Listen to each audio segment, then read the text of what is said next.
안녕하세요. 크리스천 영성학교를 운영하는 신목사입니다. 자, 오늘은 교회는 신학이 아니라 신앙을 배우는 곳이다 라는 제목으로 한번 생각해 보도록 하겠습니다. 충주 영성학교에서 그리 멀지 않은 지역에서 기도 코칭을 받으러 오는 형제가 있었습니다. 그 형제의 이력은 남다르지 않았어요. 국내에서 한 군데 그리고 외국에서 세 군데의 신학교에 입학했지만 중간에 포기하고 그만두었습니다. 학업을 중도에 포기한 사연은 제각각 달랐지만 그중 한 군데 신학교에서 공부를 포기한 사연을 제가 말씀드릴게요. 1학년에 입학하여 책을 구입했는데 그 책의 시작은 이렇게 쓰여 있었다고 합니다. 신학은 믿음이 아니라 교단을 세우기 위한 교리를 위한 학문이다 라고 말입니다. 그래서 그는 충격을 받아 수업을 듣는 것을 포기하고 학교를 그만두었다고 합니다. 그렇다면 그 형제가 읽은 책에 기록한 내용이 사실일까요? 아니면 아닐까요? 네, 사실입니다.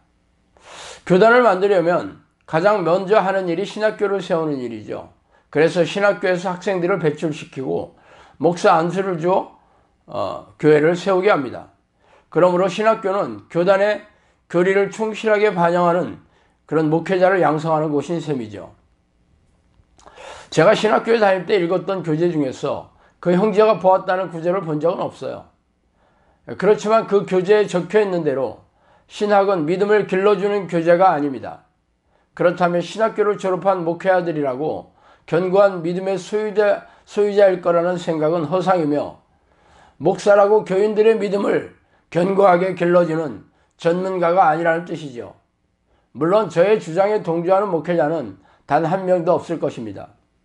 코웃음을 치고 냉소에 붙여버리거나 화가 나서 도끼를 들고 저를 찾아올지도 모릅니다.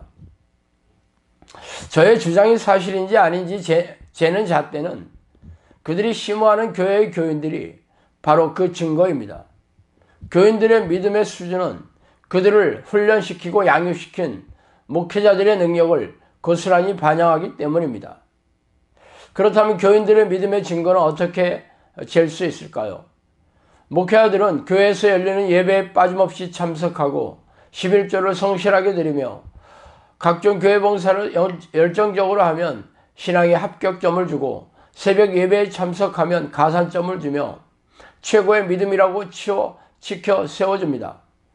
그러나 이 같은 기준이 과연 성경적이냐 하는 것은 별개의 문제이죠. 그래서 성경에서 말하는 믿음의 기준을 살펴보도록 하겠습니다. 주께서 이르시되 너희에게 겨자씨 하나일 만한 믿음이 있었더라면 이 뽕나무대로 뿌리가 뽑혀 바다에 심기어라 하였을 것이요 그것이 너희에게 순종하였으리라. 누가복음 17장 6절의 말씀입니다.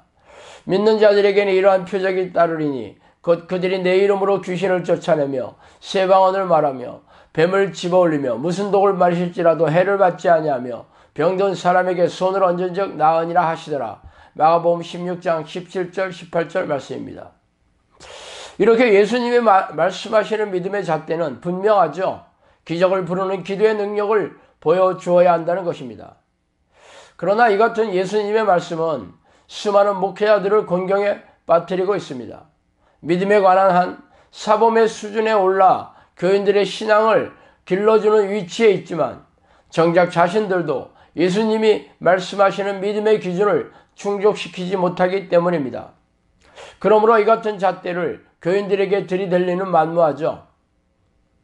그래서 위의 말씀은 AD 2세기경에 이미 시효를 종료했다는 어느 신학자의 학설 뒤에 숨어버리고 꼬리를 내려버렸습니다. 그도 아니라면 이에 대해서는 묵묵부답으로 일관하거나 자신만만한 성경 말씀을 고장난 레코드 돌리듯이 외치고 있습니다. 이 같은 태도는 자신들의 믿음의 현주소를 보여주는 현상이지만 이들의 가르침을 받는 교인들이 이러한 사정을 알 턱이 없겠죠.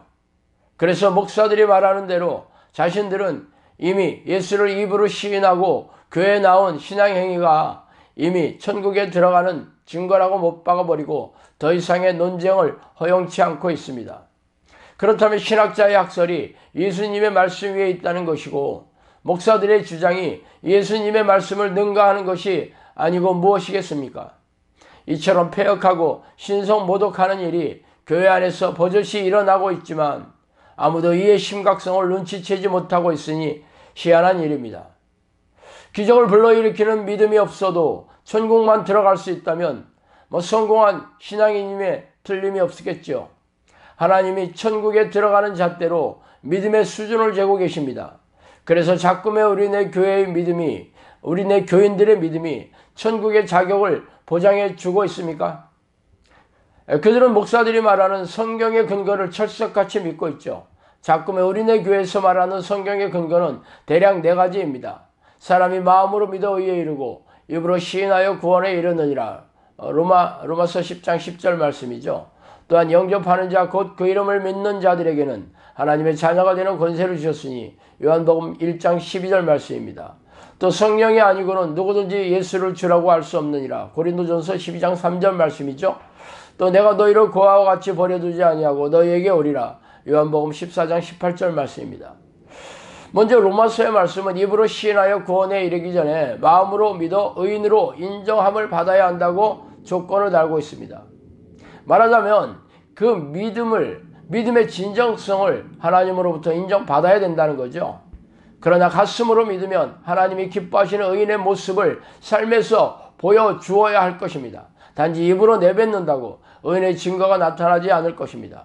그렇다면 자꾸의 우리네 교회의 교인 중에서 하나님이 기뻐하시는 의인의 증거가 나타나는 사람이 도대체 몇 명이나 될까요? 물론 하나님의 영으로 인도함을 받는 사람은 곧 하나님의 아들이라. 로마서 8장 14절 말씀이죠.